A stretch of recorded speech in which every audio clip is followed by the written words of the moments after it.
Yo, what's going on, everybody? Hey, just give me a few seconds. We're finalizing a couple things and we'll be ready to go.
All right, we're about ready to start. If you guys can hear me, go ahead and give me a thumbs up in the chat or say anything in the chat so I know.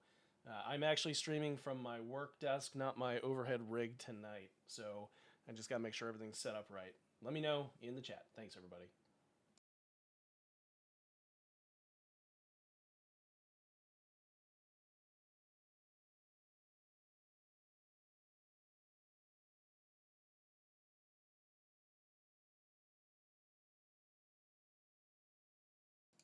Froggy, maybe you need to turn your speakers up. Is that better? How's that? It looks like I've got some pretty good bars on the sliders.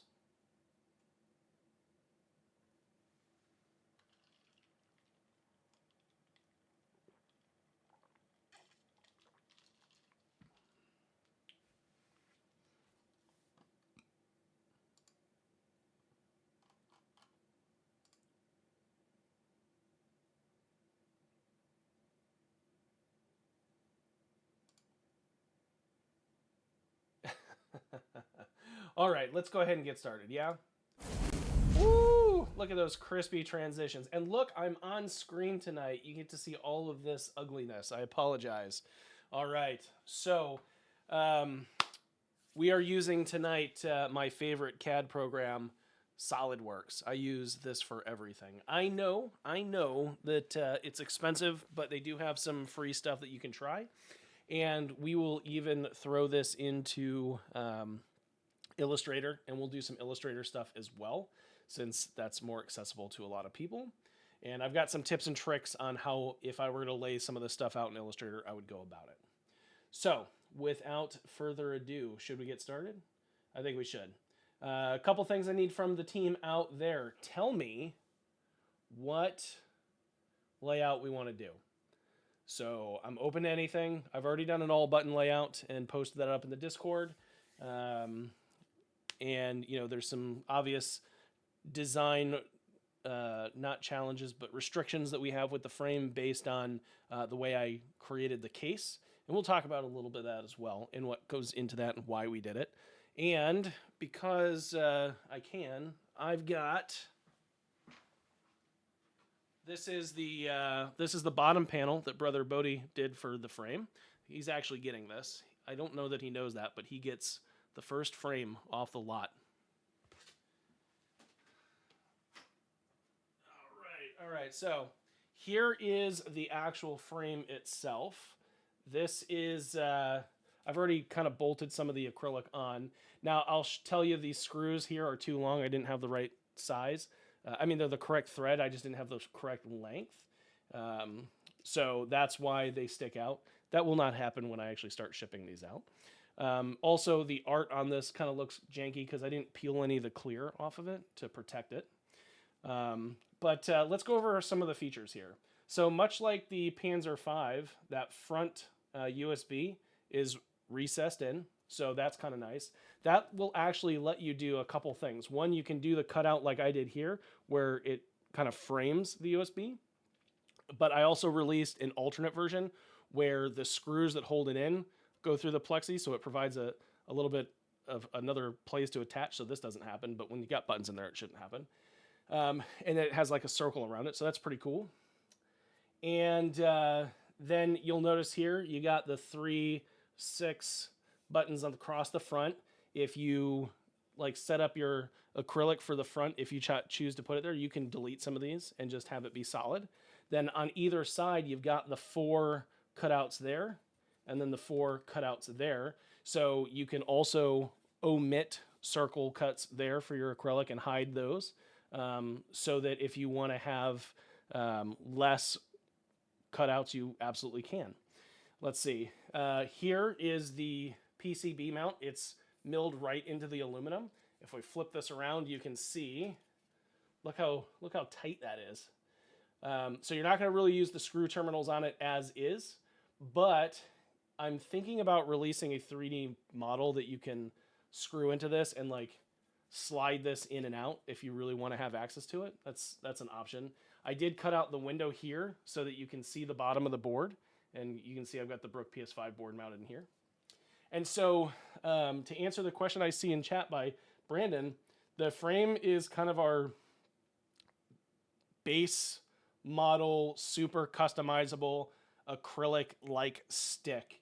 I wasn't going to do a standard acrylic stick because I don't like all acrylic sticks. I don't understand the appeal. They're very pretty, and you can do some really cool stuff with them. But in my opinion, even though they can be super strong, it's still a plastic container for arcade stuff. And you know me, I like metal. So this is a piece of milled aluminum. Perfect. All of the benefits of this are, it's a little bit sturdier, very heavy. There's no flex. This metal is actually pretty thick, very heavy duty. You get all your hardware integrated into the frame itself, so you don't have to have little standoffs and stuff like this. And you get a nice black finish. When you put art on it, you can get the nice art all the way around like we did here, and you can see it along all the sides. And then, unlike my other sticks, because this is kind of agnostic and we can use the laser here in the house to cut some, basically anything, we can do a lot of customization with this. So, if you don't like a traditional square frame like you see here, with your top, you can actually make the plexi bigger. And then you can, have some crazy, designs like super curvy stuff. Maybe you have like an A-frame. You can make it look like the bat signal. You can make it, look like a big bean. You can maybe extend it out here and put like holes in it so you have like a carrying handle. A lot of interesting ideas here. And so like for this, it's like, I think this is probably one of the better ways to do it. There are some 3D printed ones out there. That's always good for a very low cost homebrew kind of option. No shade thrown there. It's definitely interesting, but I feel like this is a more finished, nice product, and that's why I did it. Yeah, a lot of customizability here. I think this isn't super light. I don't know the exact weight. Probably 3 or 4 pounds, empty. I guess I could throw it on a scale and find out, and I'll have to do that, but that's what I'm thinking. When you add the thick acrylic, it's going to add some weight to it. Sorry about that. But the benefits are you get a lot of customizability with it, and it can be a lot lower cost than setting up the machines that we use to cut metal and powder coat and stuff all that. So it's going to let you do a lot of really interesting things. So let's bring up something interesting here. Hold on, I'm going to get over here. Chat seems to be going, but I can't see the bottom here. All right. So yeah, it's definitely a heavier base. It's going to be good. You can have printed plexi on all of the sides and the top, so you really only see a little bit of the black. And I've been kind of toying with this for a while. I've got some old prototypes upstairs that I was going to do metal in, and so it's been kind of back and forth. And with the Panzer V, success, and I was like, we got to just kind of do something like this. I'm not going to say it's going to replace the Panzer IV. I'm not going to say it's going to be the cheapest option, but I think it's going to be the most customizable for a reasonable price option. And it's going to really let everybody in the community kind of chip in some designs and share things because, I put all the design files out there open source, relatively open source. I don't know what to really call it. It's here it is, use it, send it in, I'll cut it. Don't charge for them kind of thing. Easy. So that's that. Okay, now let's open up. Let me see. Do I have the design guide here? Nope, you got Twitter. Okay, so here's the design guide. This is on my website. I've posted this in Discord, and I am going to. I don't know why. All right, just shut up, Twitch. Streamlabs is being kind of a pain. Okay, so if you want to follow along, that's the link to the design guide. All right, so as we go through this, it's important to know a couple things. You need to send a file that's like a DXF, an Illustrator file, or a scalable vector, an SVG, because those are cuttable. Those files all have math behind the lines. They're not just raster. So that'll be important. If you don't send it to me that way, I'm going to have to reject it. That's just kind of the way it is. If you want me to design something for you, I will, but I have to set a line in the stand. My design rates are $50 an hour. And anything that I design for somebody, I'm going to post up on the Discord for people to use as well, because otherwise I'm going to have to charge more for my time. So I got to keep this reasonable for myself. All right, now some of the other things to consider, like the sides I showed you, they have 24 millimeter holes. You can, if you decide to go with acrylic on the outside, you can customize those by deleting them and stuff like that. The mounting holes, don't mess with those. Please leave those where they are. If you do move them, I'm not going to actually check it, and I'm going to cut it. And if it doesn't fit, I'm sorry, that's on you. So please don't move that stuff. But any of the 24 millimeters on the side, you can remove. Any of the 24 millimeters on the front, you can remove. I would probably not remove the USB section either. And then when you get to the top, I've got some design stuff here, but let's go ahead and go into Solidworks here, and I'll just point this stuff out. Okay, so the outer line here, that's the edge of the standard panel. That will make it sit flush with the edges of the frame. Now, inside here, you kind of see like this big block here, here, here, here, and around here. That is actually the frame's boundaries, so you can't cross those with any of the cuts you need, because it will be blocked by metal, so don't do that. This little window here is good if you want to leave a part open in your printed plexi, so you can leave that clear and then you could see into your stick there if you wanted to. Now these inner dotted lines here, this is where the what is that? I've got two. Oh, okay, I remember. Sorry, it's been a while since I did this. The blue is, I'm sorry, the blue here is where the 24 millimeter buttons, like the little prongs, would extend to. So when you plug them into the side here, the prongs should end up about right there. And then these lines here, this is the clearance you're going to need for the screw-in buttons. So you don't want to get your buttons any closer than that to make sure that you can actually screw them in. All right. So hopefully that all makes sense. And I don't see any recommendations on what layout to do. So I don't know. I'll leave it open to you guys one more time. I'm open to anything. The process is pretty similar, but if I don't see anything, what I'm going to do is I am going to open up Slagcoin, and I will pick one at random.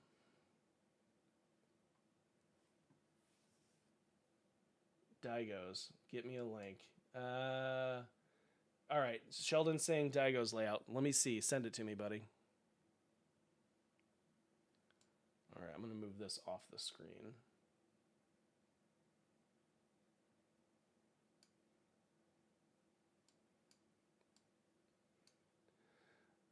Oh, 2 minutes, Sheldon. You're killing me, buddy. You're killing me. Oh, my God. Now we all wait around for Sheldon to pull his head out of his rear end and send us this link.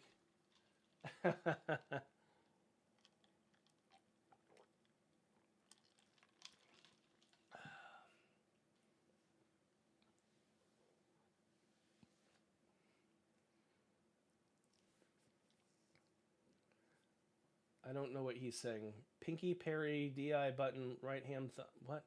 He's just saying words now. Does anyone know what he's actually saying? I need to see a picture. What?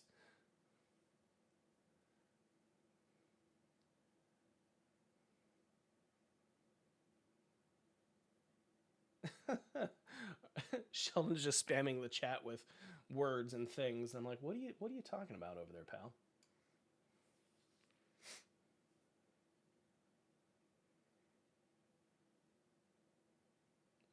Oh, the design guide. Yeah, that's right here.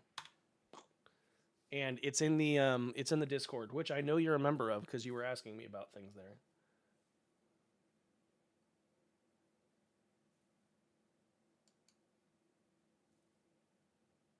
Yeah, Slagcoin is awesome. That's been an amazing resource. I need to like do an archive of it because if it ever goes down, so many people are going to be so sad.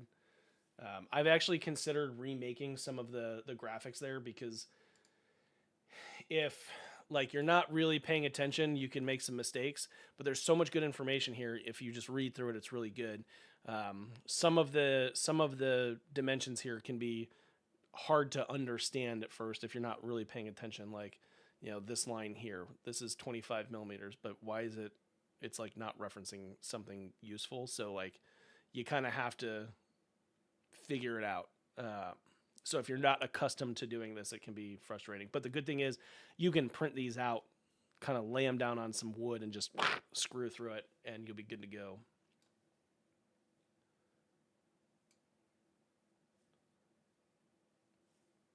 Okay, so Sheldon gave me this thing. All right, let's see.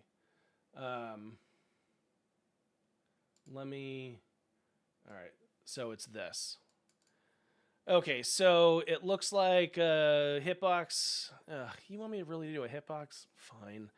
All right, so we've got a bunch of 24 millimeter buttons and a 30 millimeter up button. I don't really care for the purposes of this what the functions are. They are what they are. We'll just lay it out though. All right. Daigo plus a northern one. Okay. Feel free to add another 24 millimeter. Come on. Come on. Okay. So, of course, let me. All right. Well, what are we going to do? I don't have a ready reference for my hitbox layout, or my all button layout. I mean, I have one already, but it's the point of this is to do it from scratch so you guys can follow along. So let me find my base file. This is the all button layout that my buddy Devin, aka RageousX, came up with. He really spent a bunch of time kind of tweaking the all button layout for himself, and he said, hey, I think this works. Everyone I know that has used it really likes it, and so I used it and kind of stuck with it for all these years when I make my all button cases. So let me find my my file that has it, and I'm going to have it off to the side while I work, because I will. I was not prepared for this. I was hoping for like Sega Player 2 or Vuelix or something like that with like a bunch of extra space and buttons, but no. All right, let's see. Where's my layouts? Fight stick layouts. There we go. All right, here we go. RageousX hitbox. He calls it the Vortex layout. All right. Let's see. All right, so let me show you what this looks like. Open. Okay. Give me 1 second. All right, so this is what it looks like. So here you go. This is what we'll be using. I just took this is an old one. This is when I technically still get the SolidWorks educational one because they just use educational and military retiree discount the same. So that's why that's there. But here's the layout, so we're going to use that. I'm going to slide this off screen, and we'll get started. All right.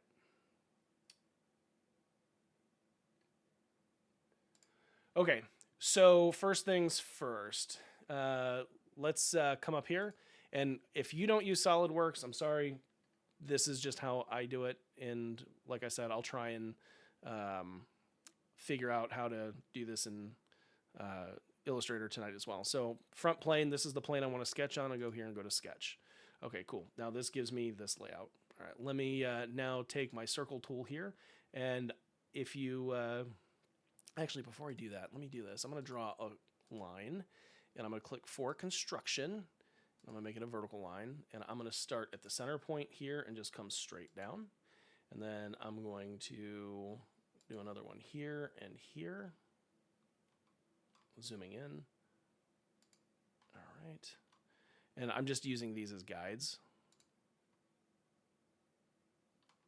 Oops, wrong way.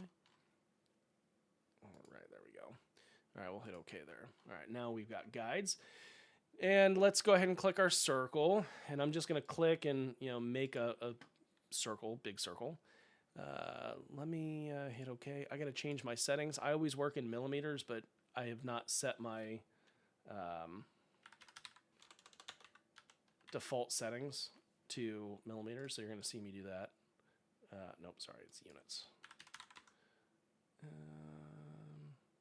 System options, units. Nope. There we go. We're going to go millimeter, gram, second. All right, cool. Now, we're not worried about actually putting the dimensions in yet, and you'll see why in a minute. But let's start. We're going to do the standard hitbox layout, or all button layout, my bad. So we're going to put one here, and then I'm just going to kind of willy-nilly drag these here and make them kind of look like what I want, and you'll see why in a minute. You don't have to be super precise yet because we're going to use the Smart Dimension tool to figure this out. Now, when we do this in Illustrator, it's a lot different, and we'll have to be a little bit more precise about that. So now let's go ahead and click the Smart Dimension tool, click this button or this circle here, click that. And in the design guide, I say, I think you should make these 24.1 to 24.2 millimeters. So I'm going to make it 24.1. Hit OK. And now I'm going to select all of my buttons that I want to be 24 millimeters. I'm just clicking while holding Shift. Your CAD program may be a little bit different. And then I'm going to, now that I've selected them all, I'm going to hit this equal button. And now they're all 24 millimeters. So if I change this to, say, 30, all of them change at the same time. So that saves me a bunch of time later. So if you make a mistake, that really helps. Okay, now let's do this, the 30 millimeter here. And again, per the design thing, I say make it 30.1 to 30.1 to 30.2. So we'll do that. And then we'll hit OK. All right, so now we've got our basic layout done. Now we can start getting everything properly spaced out. So if I use my Smart Dimension tool here, if I click on the center of this circle and then the center of this circle and kind of come straight down, I know I want to make those 12 millimeters apart. That's the standard layout. And then if I click this center and this center again, and I come here and do the vertical, I'm going to make that 33.5 millimeters. Now those buttons are set. So no matter what I do to this center relative to the rest of the case, it's going to make all of this move relationally properly. All right, now let's focus on this bottom row. I'm click here in the center on this one, come down, and I'll make that 26.5, and that sets that distance. And I'm going to do the same thing between these. Oops. Let me actually keep this. Whoops. Nope, I didn't want to do that. Let me delete that. Pay attention, Jason. Pay attention. All right, we're going to do the same thing here. All right, so that's set. We're good. We're happy with that. Now I'm going to Smart Dimension between these buttons.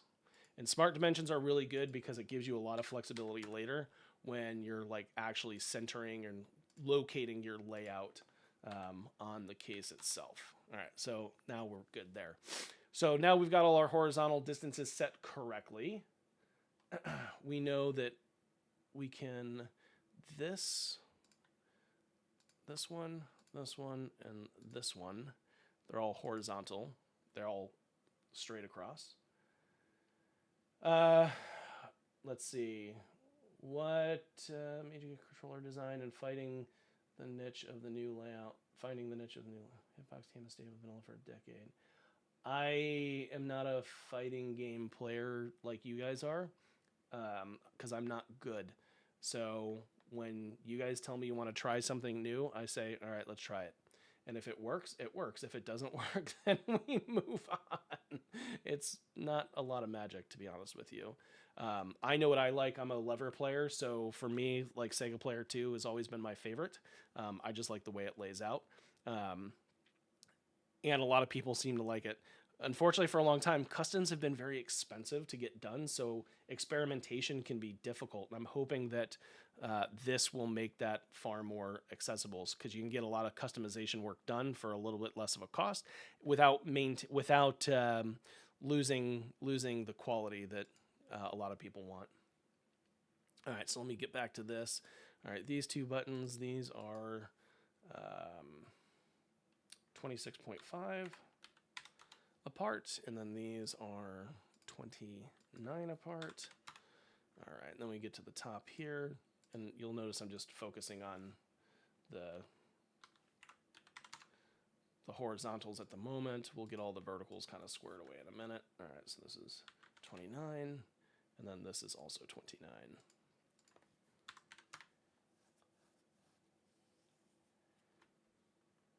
All right, cool. Oh, all right. Now, between this one and this one, we want 5.6. There we go. Done. And you'll see how everything kind of moves. It makes it super easy. And then between this one and this one, we want that to be 31 millimeters. All right. And I don't know why it's not on here, but we want between this one. Actually, before we do that, let me unsmart dimension here. Let me click this, this, and this, and I'm going to go horizontal. That'll lock them together. And then I'm going to take my smart dimension. I know from here to here, I want this to be 11.5 millimeters. And then I want the same here. Okay. Now it's starting to look like an all button layout, right? So now basically the right side is done. Now let me click here. I'm going to do the vertical between my right button and here. That needs to be 53 millimeters. That brings it all up. And then let me make these horizontal. Good. And then let me adjust the spacing here. This, I think, is also off the screen on my drawing, so hang on. I gotta check it in Photoshop. Okay, yeah, that's right. This is also 11.5. There we go. Okay, cool. When Rageous originally made this, he laid everything out in Photoshop because it was easy for him, and that's what he had. Now we also have to set the horizontal here, and that is 17.5. All right, there we go. Now we've got a proper all button layout. So we're happy with that. All right, let me pull up the screen that has the Daigo stuff.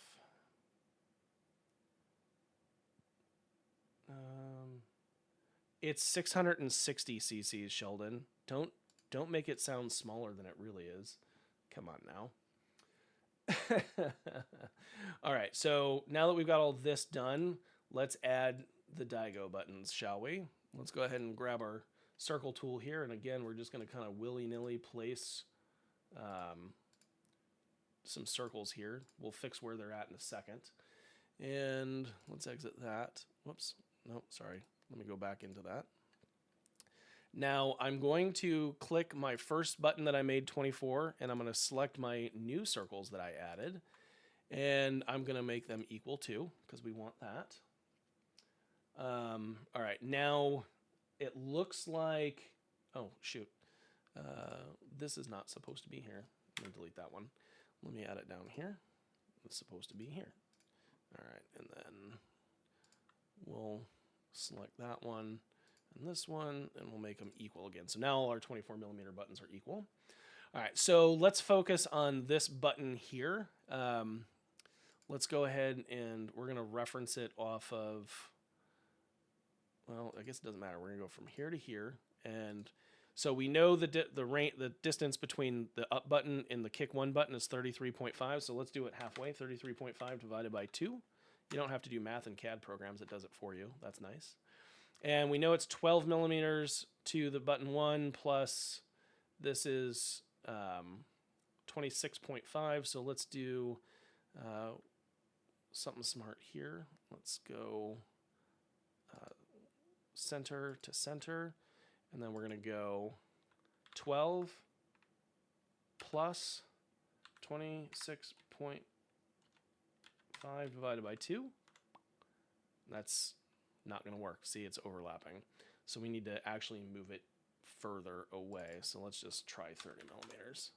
That's still too close. So let's try 35. All right, that looks better. And let's bring it down. Let's try 12. And all right, so now we have a 35. That's probably too far. So let's try 29. There we go. That looks pretty good. And so let's, one thing we have to double check though, is we have to check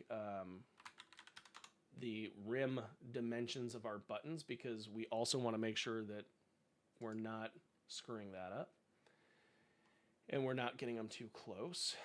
So let me find, this is easy to do. You just search on the internet and you find things. Let's see, okay, so a 30 millimeter button has a 33.2 thing. So let's click the circle and then just draw a circle here. And then we're going to go 33.2 divided by 2. And that puts a nice little ring around it. And then let's do the same thing for 24. I used to know all these by heart, and I don't remember them anymore. So maybe I should put those up too. Okay, so 27.2 is for a 24 millimeter. Let's just click that for add for construction so we know to delete it later. We'll come here and then we're going to go 27.2 divided by 2. And then we're going to do the same thing here, 27.2 divided by 2. And see how that's pretty close. So by doing this, we can really start to tweak this. Okay, so we could probably make this 11, and that brings it down. It's still pretty close, so let's take this back over to 30, and now we get a little bit more space, and that looks pretty good. We could probably even bring this to like 10.75, and that's good.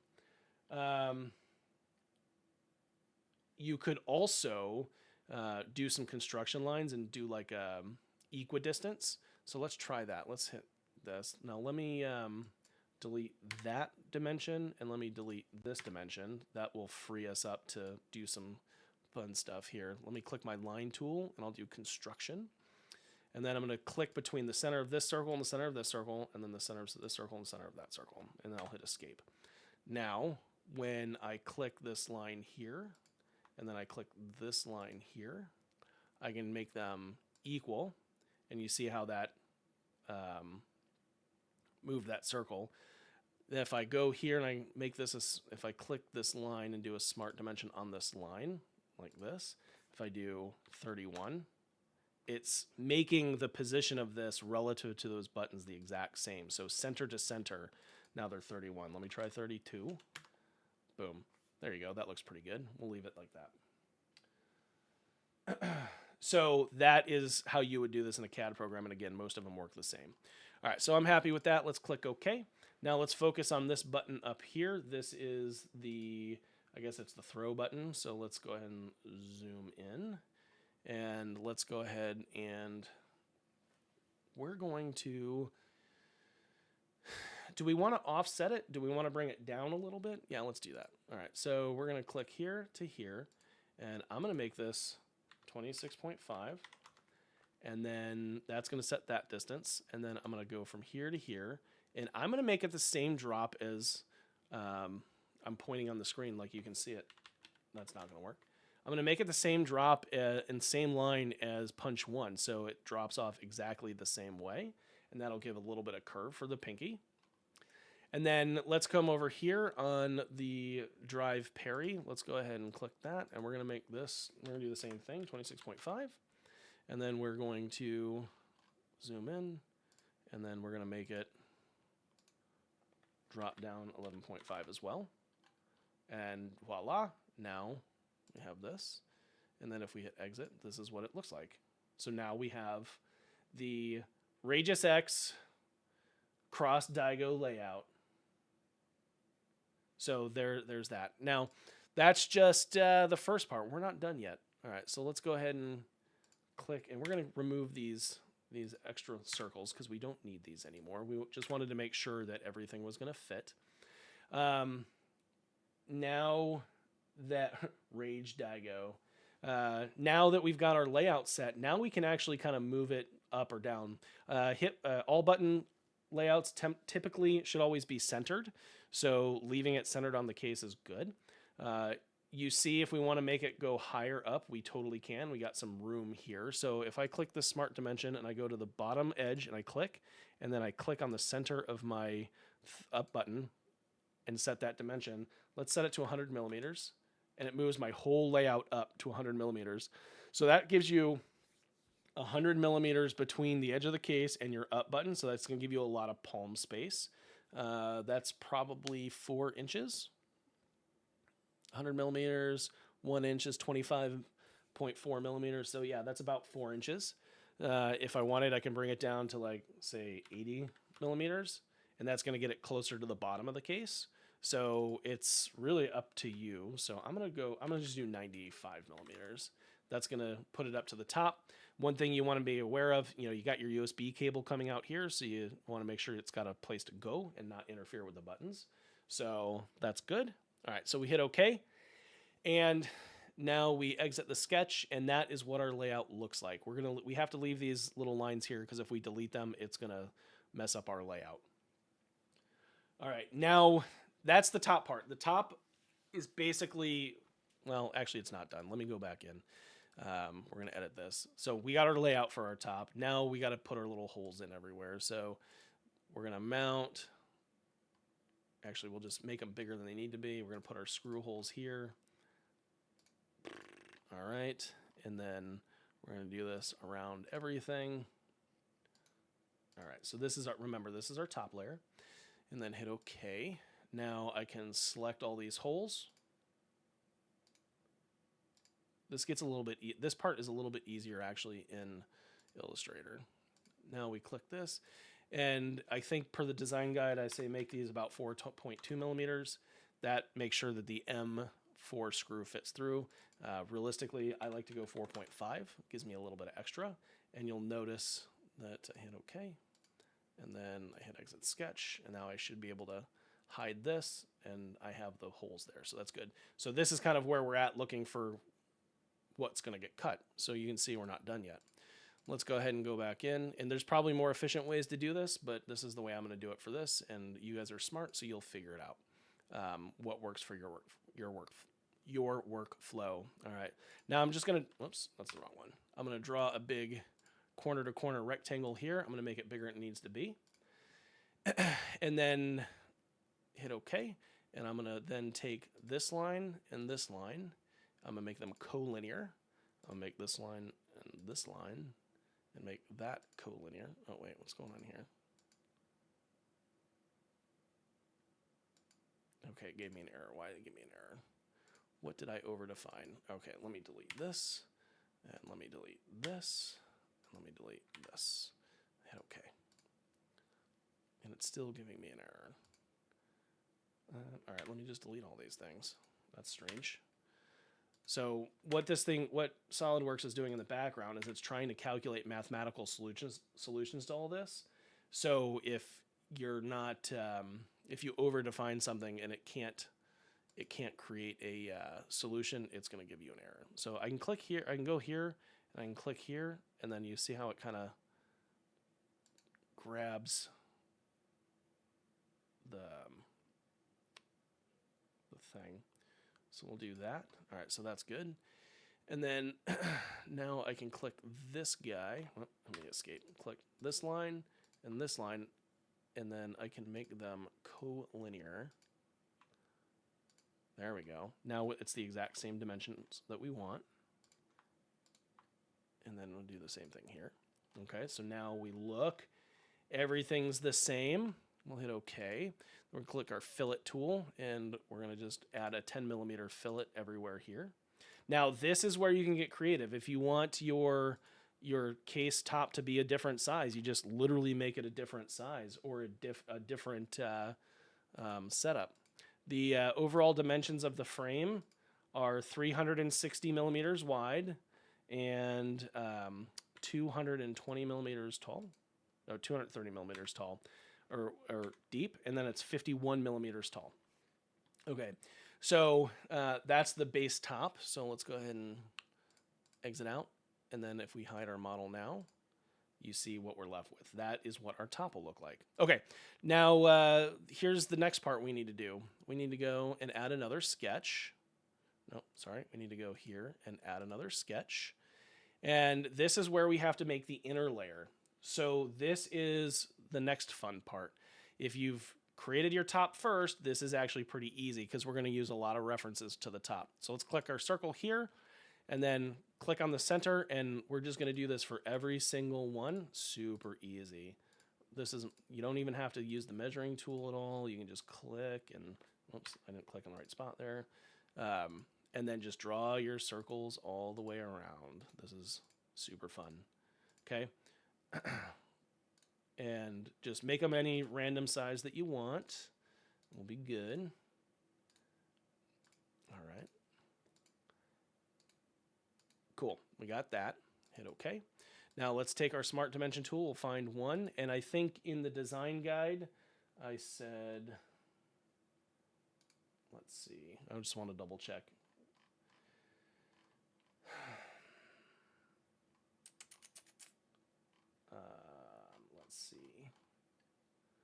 For, okay, 36mm. All right, we're going to go 36. Boom. All right. Hit OK. And now I'm going to take and highlight all of my new circles. Like this. And then I'm going to make them all equal. Now they're all the equal size. Hit OK. And then for my 30mm offset, I want that to be, I'm going to go with just 45 to be safe. And we're good there. Hit OK. Now, in various CAD programs, they all do this a little bit different, but in SolidWorks, we're going to do this trim entities, and we're going to go power trim. And this is where the fun begins. You drag power trim across the lines that you don't want. So all the stuff that intersects, you want to delete. So we're going to just go just like this. So that what we end up with is a nice, clean, get there, there we go.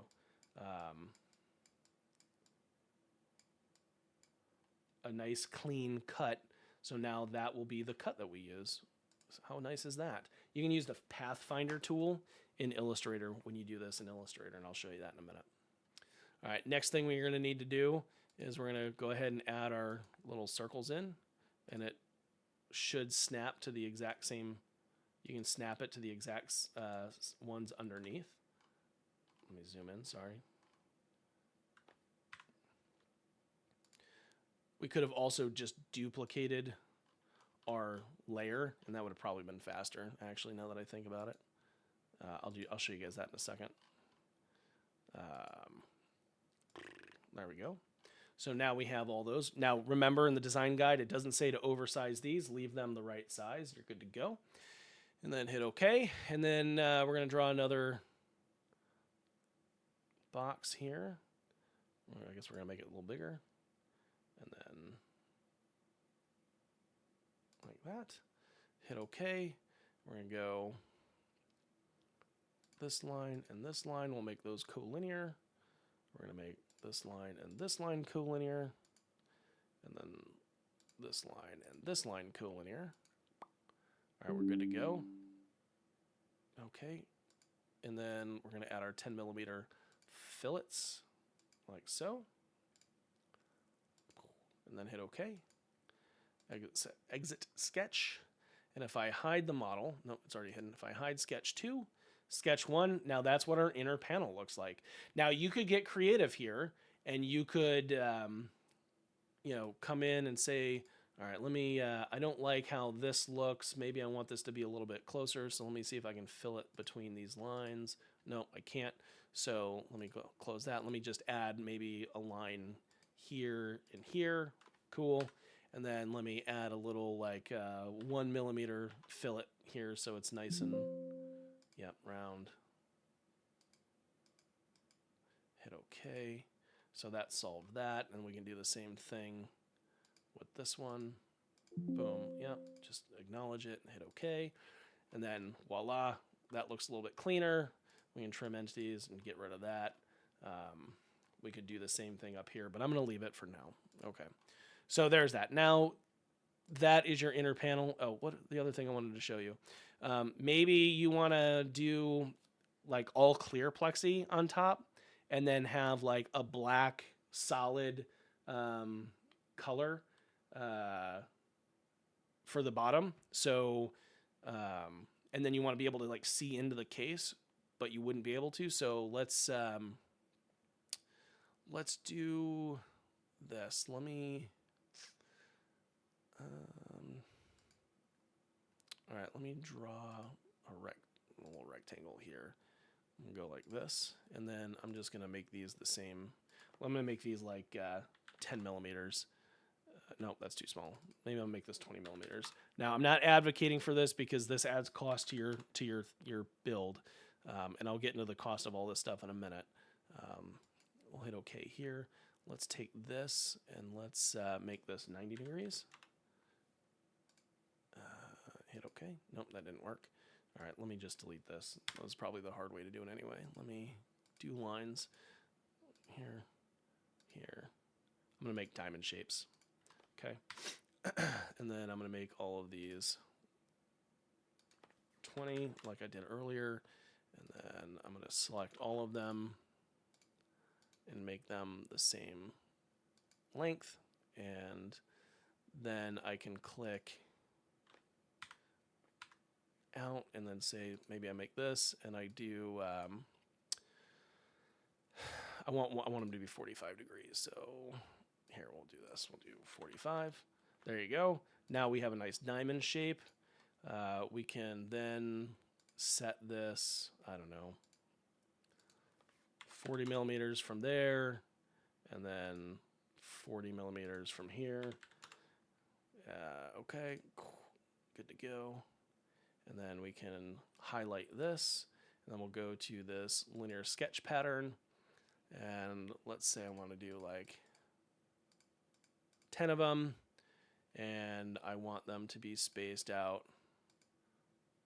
20, that's 40 millimeters, that's too much. Let me do like 25 millimeters, that's still too much or not enough, so let me do 30 millimeters. All right, maybe 9's too many, let me do 5, hit OK. And now when you cut it out, that would be like a pattern that you can see through into the case. So that's kind of nice. So let's go ahead and exit that. And you'll notice that is only on the innermost layer. That's also a way you could maybe save some weight. You could also do some really fun graphics. Like, you know, Brother Bodie, he posted up his Sailor Moon art. Maybe he did some clear parts in his art such that you could see through the topmost layer and into the bottom, and then maybe he like cuts moons or something out. That'd be pretty cool, actually. So there you go. That's how we do the top. Now, let me go ahead and actually edit this. I'm going to get rid of these diamonds now because I'm going to post this up on on the web, on Discord. All right, so from here, you'd want to export this as a DXF file. So you go File, Save As, and then come down here to DXF and hit, we're going to call this Jason's Customs, the frame, Daigo inspired ABC inner piece. Okay, and then we'll let this say current, hit OK, and this will save just the inner side. So we'll hit save there. And then we can hide this one and then show this one. Now, you're like, oh, we got all these lines. I'll show you how to get rid of that in a second. So we'll go File, we'll go Save As. And we're going to save this as a DXF as well. And then we go here, and then we'll say Outer. Save that. And then once we hit OK, it brings us here. Now we can select these errant lines that we don't need anymore. Oops, delete, delete, delete, and delete. There's that. We'll hit save. And now that's done. Now you've set it up. You're good to go. All right, so you may be asking yourself, okay, Jason, what if we want to do this in Illustrator? All right, well, let's cover that. How about that? Okay, Illustrator is not going to be as easy to do. It's not a CAD program, so it's going to take a little bit more time. And I'm not going to go through the whole thing because it'll take forever. But I'm going to show you some tips and tricks. And hopefully this alleviates any concerns you may have. All right, so first things first, let's grab our circle tool here. A couple things I'm going to do. Actually, let me get my windows all squared away. I've got multi-monitors, so it's all over the place. Here in Illustrator, you see we've got our PCB viewing window area. That's this blue down here. We've got these 24mm button extension lines. That's here. That's those blue. Here's the layout safe area, and then this is the top panel. So this is where it actually this part actually is a little bit easier in Illustrator. So I'm going to hide the PCB viewing window. I guess I can leave it open. Let's click the circle tool here. Before we do that, let me, I'm going to change all my colors to magenta. I always choose magenta for my cut lines. And then I'm going to create a new layer in Illustrator here. All right.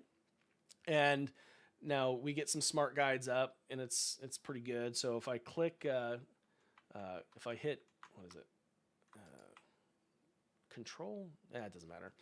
30mm, or wait, sorry, I said 30.1 and 30.1. All right, so that puts that there. All right, that's not what I want. That's overlapping it. Maybe it's okay. Yeah, hit Alt. There we go, and hit that 30.1, 30.1. I'm going to click this to keep it good to go. And then I think I have this set to be a dashed line for some reason. Let's get rid of that and hit OK. All right, so now we have our first circle. Yes, I will make some clips for all of this, everybody. Okay, now the next thing I want to do is, if you remember, we had to put a circle over here that was 24mm, and it was 12mm away. This is where it gets frustrating. So click the line tool, come to the center of your circle, and when it says center like it does on my screen, click, and then we want it to be 12mm to the right, and so we do, that's 0. We're going to make this a fill line, and then hit OK, and now it draws this 12mm line out. Get off the line, now click it again, go to the end of the line and click, and then you're going to type 33.5, and we want to go 90, and hit OK, and now that gives you another line. Great. Now click your circle, hit Alt, click on the anchor, wait for it to say anchor, click it, and now we want to make this 24.1. Hit OK. Now you have that button placed. As you do this, you have to kind of do that same thing over and over and over again when you do it. That's kind of the downside of doing this in Illustrator, because you have to do this in such a way. You can try and use the XY positions up here. It gets a little bit funky. But once you kind of get it all set up, you can select your whole layer and then click your arrow, and then you can drag the whole thing around, which is basically what we did before in Solidworks, except we just did it with a dimension. Now, say we have this whole layout done. Let me just delete. And so this is our layout, just these two buttons. Now, and we got them placed exactly where we want. It's the weirdest dive kit controller you've ever seen. Now, what we can do is click this layer here. Actually, we're going to take our top panel layer and we're going to drag it up to our layer 2. And so when we hide this, now we have this layer 2 becomes our top layer, so we're good there. Now if I click this and I go up here, I can do duplicate layer 2. Perfect. Now what I can do, if I hide layer 1, I can click on my circle tool here and then go to the center, hit Alt, click, and then remember I said 36 millimeters offset for a 24 millimeter button. And then do the same thing here, and we're going to do 45 millimeters, I guess. Hit OK. All right. Now what we can do, we've got that. Say that's all done. We go and we click our original circle and delete it. Our original circle and delete it. And then if we expand layer 2 and we just highlight our new ellipses, we can also just click this and highlight them. No, not that many. Just like here and like here. Then I go to my window and I go to my Pathfinder tool, which is off on my other screen. Don't mind all these stupid things. If I click this one, it merges, it unites everything. And now basically what I did with the power trim tool, it did that in Illustrator. So then you would save this as your outer. And then if you hide that and then turn this one on, you'd save that as your inner. And those are the two files you would send. So that's how you would do the exact same thing, just very quickly in Illustrator. As you can tell, it's a little bit more cumbersome to do in Illustrator. That's why I highly recommend using something like Solidworks. And let me actually save this as Jason's Customs, the frame, Daigo inspired ABC. Okay. And yeah, that's going to be like the super fast way to do both of them in either way. As you get more comfortable with CAD, this becomes easier. And like I said, if you don't want to learn CAD, there's a lot of people out there in the FGC that know it. Will be happy to do this for a small fee. I will be happy to do it for a small fee. And I'm going to start making layouts and posting them. So at some point you may find something you like and you just want to kind of tweak and modify it. One thing that we should talk about is,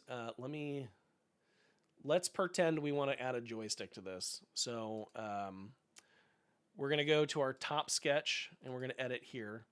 With your topmost layer, you only need one circle. It's a 24 millimeter circle. That's what you need for your joystick. Or 35.1 for a Korean lever. So let's pretend that's a joystick that's a Japanese. We'll go 24. Hit OK. That's just a place. I don't really think that's where we'd put a joystick, but we're going for this. You'll notice on the top one, I only put the hole for the joystick. On the bottom layer, you actually have to put like the mounting hardware.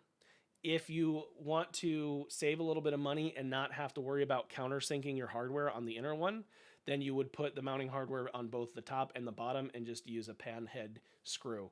We're going to offer some countersinking because I've got a small drill press that I can do it pretty quick. It'll be a couple $1 add-on just to cover the time. But let's pretend you're going to pay for that and you want that. So we go to our inner one. And actually, let me rename this. Come on. Rename inner panel. All right, cool. All right, so let's go to the sketch here. And we're going to use in the design guide, I forget what the numbers were. Let's see, JLF, it's at the bottom here. All right, use 3.6 millimeters. All right, so this is going to be one of those cases where it's actually pretty easy to do in CAD. So I'm going to click these. I'm just going to randomly make it. Okay, I'm going to do this and go 3.6. Okay, and then I'm going to highlight all of these, click them, and then I'm going to say equal. Cool. I'm going to take my smart dimension, and I know the distance between here to here is actually 40 millimeters because I tell you that in the design guide. That's pretty common knowledge. 40. Okay. And I know that the distance between here and here is 84. And I know the distance between here and here is also 84. Okay. Now that looks great, except it's not centered on our hole. So if I click here and I go here and I go this way, I'm going to make that 20. And then if I go here and here, I'm going to make that 84 divided by 2. Now your JLF has mounting holes, which is clearly a bad spot because it's overlapping a bunch of stuff, but that's how you would do that. And you'd hit OK, and you're good to go. All right, let me undo all that. And you'd follow that same thing if you were doing a Korean lever or, or a Sumitsu lever or whatever. There's a lot of really good information out there on the internet about the dimensions of all of these things. And as a matter of fact, I'm going to ask everybody as you come across these things, drop them in Discord, and that way everyone has kind of a nice reference of where you got them and what the dimensions are. That'd be useful. So I hope this was useful. I know it was a long stream, a lot of technical stuff, but at the end of the day, the frame was designed to give you flexibility on, design and layout and stuff like that. I purposely put all the files out there as DXF and Illustrator files so that you can take them and use them in your favorite programs. Every CAD program out there uses DXF. Illustrator can also import DXF. Illustrator is pretty common. Even if you don't know anything about CAD, but you do know Illustrator, you technically know a little bit about CAD because it's all vector-based, so you can use that as well. What this is really going to let you do is come up with some crazy fun stuff. Now, there are some design considerations with the frame that do limit some things. The placement of the PCB, for example, that makes it harder to do split layouts and have some space. You can get super close to the edge if you want, and that can provide some space there. You can move your layout up or down. We can cut extra 5mm pieces of plexi to add space. So instead of doing like a solid inner, you could do like a frame of the frame, if you will, and stack a couple so you can make it taller. All sorts of really clever stuff. We're going to take all of these files as I make them. I'm going to make a bunch of them over time. I'm going to start dropping them into Discord. And as a matter of fact, let me see if I can pull it up and I can show you guys. There's nothing controversial in Discord, right? Sheldon's already bitching at me about my mic, but that was like 20 minutes ago. So if it's too quiet, I'm sorry. I tend to talk quietly on stream for some reason. All right. So if I bring up my Discord here, if we come over to the frame folder, you can see here's just updates on the frame. There's really no more updates to make because the frame is done. Here's the design guide. It gives you a bunch of links, and then people are commenting here. And then this is what like a standard entry into the Discord should look like. Your name, what layout you did, any specifics, and then a picture of the layout just in the actual thread itself, and then a zip file. You can upload a zip file that has both the DXF and AI files that you want. And then that way, when people come around and like, oh, I really want this, they can just upload them to me, and then it's already done. They don't have to do any design work. If you want to do any design work on your own and submit them, you can do that. I won't share them unless you share them. That's for you, not for me to do. But if I do it, then it will be shared. And yes, to answer the question for Brandon, yeah, you create all your layouts, you send them to me, I'll cut them. My laser is literally right off camera here to the right. And then I'll pack it up and send it off to you. I'll cut all the solid colors here in-house. I'll cut all the clear colors here in-house, all the inner pieces as well. And then if you do printed plexi, my printing partners will do that and cut that. So that will always get done on the 1st of the month, or right around the 1st of the month. So yeah, that's how that will work. If you don't want to come up with your own layout, like I said, maybe someone else will do it for you. A lot of people do a lot of stuff for free these days. If you don't want to wait and you want a guaranteed fit, then you can do it from me, and then I take all the liability there. So if I mess it up, that's on me. Yeah, so feel free to experiment. Maybe you want to try Sanhua buttons in an American layout. Maybe you want to try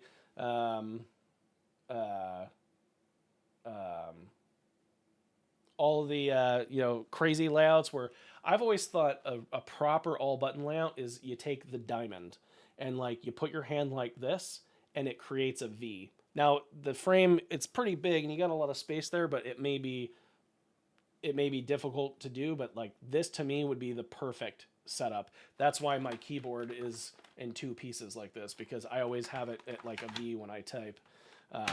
It's more comfortable for me.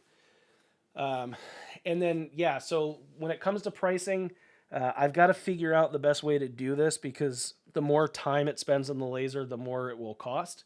So I think, I have to come up with a formula for all that. The frame itself, I'm looking at between probably about 169, I think. That might be a little on the high end, but that'll be just for the frame and the hardware that comes with the frame. Mind you, this doesn't come with any wiring, because you can get so crazy with your layouts that I can't really make a standard wiring setup that will work. But there's a lot of really interesting wiring ways out there that you can do this.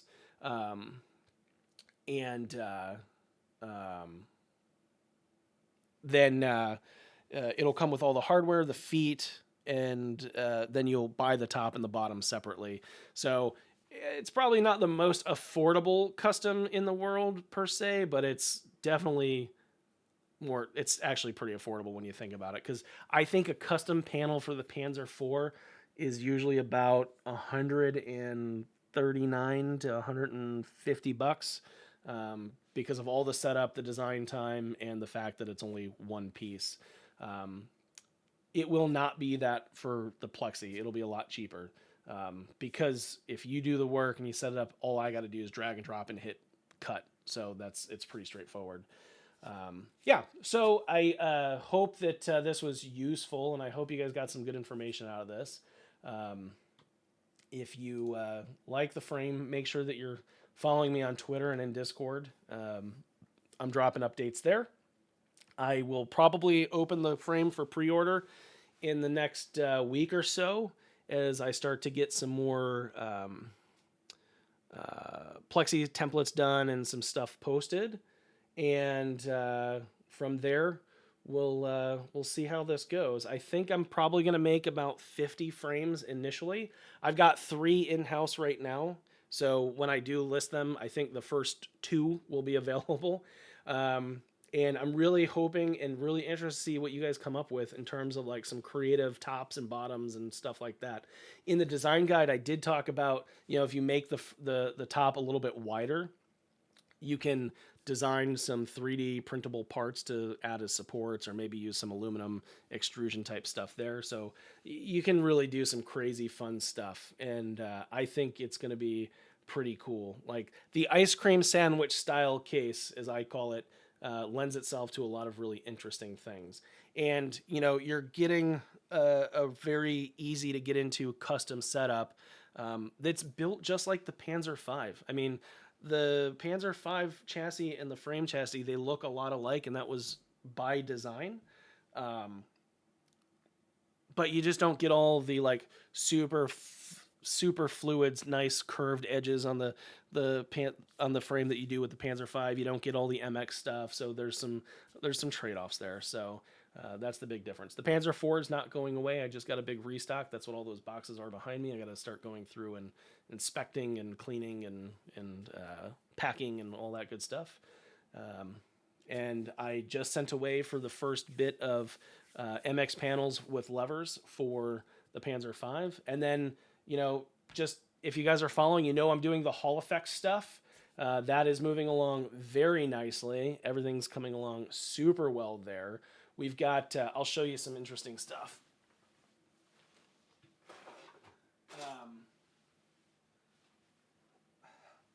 If you're ever curious about why things take so long to release, well, here's the Hall effect test board. You've probably seen this in my videos. Yeah, that's pretty sweet. This is just the test board and the verification circuit. I've got 3 more of these off to the screen that had issues, or we upgraded or tweaked or something along the way. And then, we've got our little USB switcher, 2 USB in, 1 USB out. This tech, we built into the HE board, and we we're seeing some weirdness with it. So we designed a separate circuit and we're testing this, and this actually works really, really well. So that's some good design updates for that. And, you know, I'm super excited about this because, you know, like this right here, you know, you're pressing these buttons and, you know, this is what they sound like. There's no clicks. I mean, they sound like they're clicky, but there's no clicks. There's no tactile anything in there. But, you know, as these stems are moving up and down, they're sending a ton of data. And our processor is just like going to town, decoding it, and then sending it out to your fight board. All very customizable. You're going to adjust all the trigger thresholds and all that good stuff. Every button is unique for those setups, so it's really, really sweet. I'm excited about getting this finalized. We're doing one more, well, I'm not going to say only one more prototype. We're going to do another prototype.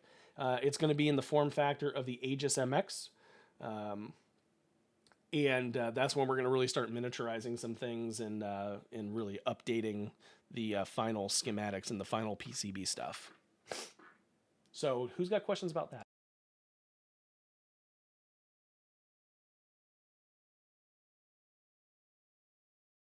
Okay, yeah, the software is good.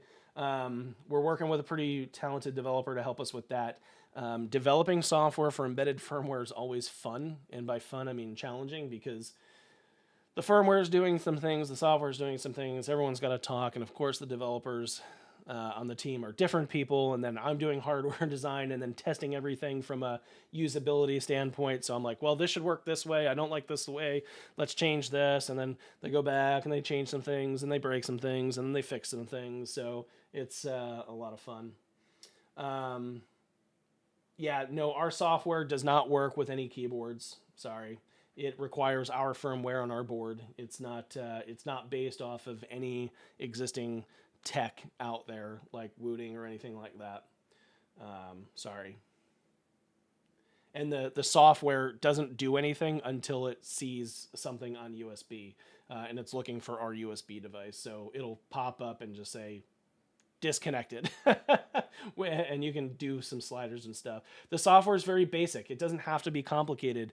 You're really setting the thresholds and verifying that you're getting actuations at the right point and seeing how, you know, you press the buttons and how it reacts. It'll actually draw the sliders in real time. It'll show buttons lighting up in real time, all that good stuff.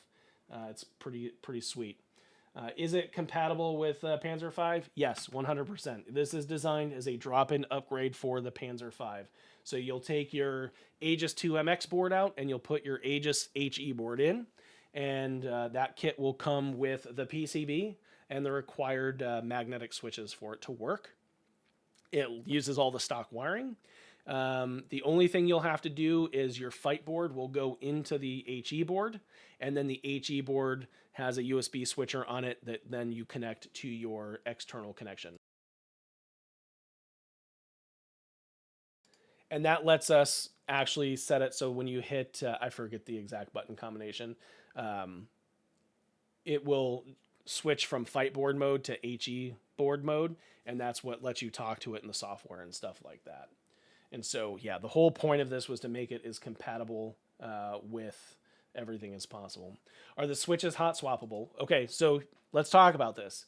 Magnetic switches, that concept of hot swap doesn't make any sense because there's no electrical connection between the magnetic switch and the PCB. It literally just kind of sits in place. So there's no soldering involved there. So technically, yes, you can remove and replace the switches. Every time you do that, though, you have to recalibrate your device. All magnets are not created equally. And we're shipping it with Gatron Jades. So there you go. I think Gatron makes other magnetic switches. I'll have to double check, but you're going to come with the required number of magnetic switches in the box as well. If your PS4 LED diffusers are falling out, you've not pushed them all the way in. They should fit flush with your case, and if they're falling out, that means they're not all the way flush. So, Brandon, push them down further. I've done some streams where I show that I get the end of my screwdriver, the plastic end, and push it a little bit further. It is a tight friction fit. I promise you they do not fall out if they're properly pushed all the way in. No worries, no worries. It happens. Okay. Any other questions? Oh wait, let's see. Is that the shape? Okay, yeah, no. When I see the Brandon's question, this shape, this was just for testing. That's all this was. No, the Hall effect stuff is only for Panzer V. I'm only using this in my builds. I'm not making individual Hall effect buttons. This is a PCB mounted for the Panzer V. I think other people are working on Hall effect censored buttons.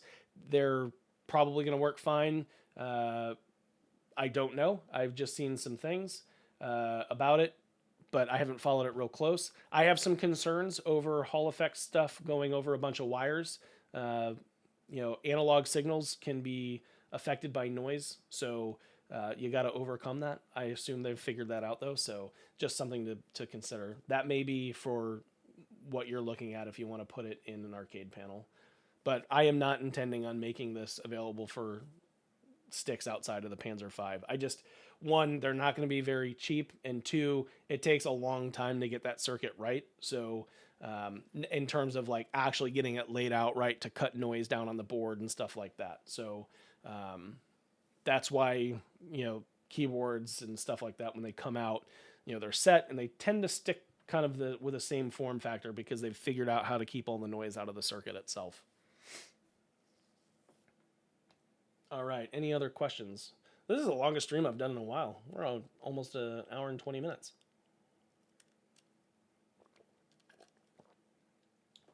No, I'm not releasing Candy Cab metal panels.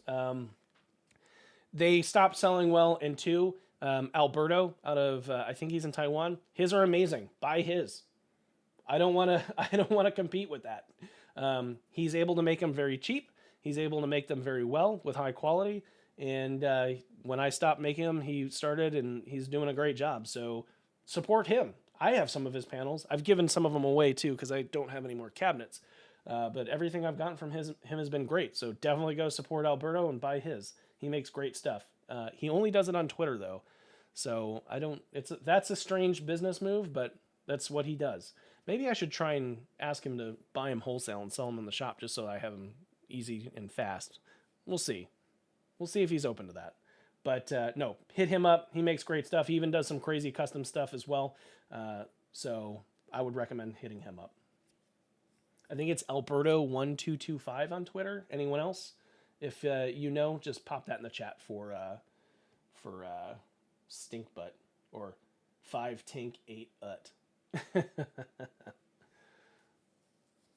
All right, cool. Let's see if there's any other questions in chat that I missed. All right, we've already talked about that. We've already talked about this layout. I've already given you the dimensions of the full frame.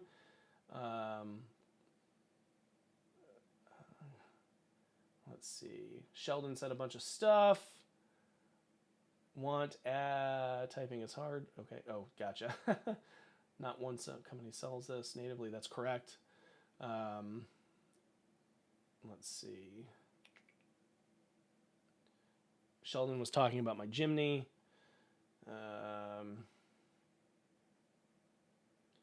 Fireballs. Jason needs a tank firing Hadoukens emote. The people demand this. I don't know how to make emotes.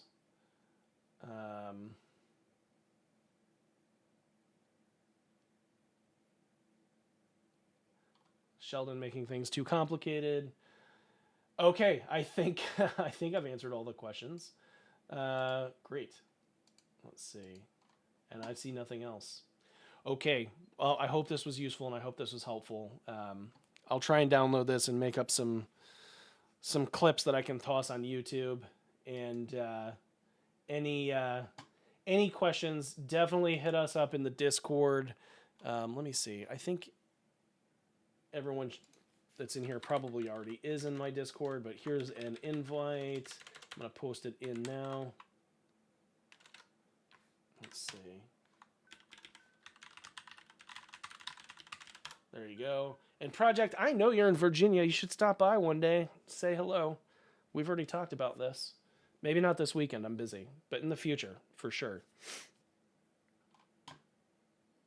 Cool. All right. Well, that does it for me. It's 10:15, and I was out doing adoptions all day at our local shelter, so I'm exhausted. So I appreciate you all tuning in for the stream. Until next time, start working on your frame layouts so that when it goes up in live, we can start selling them. Catch you guys later. Peace.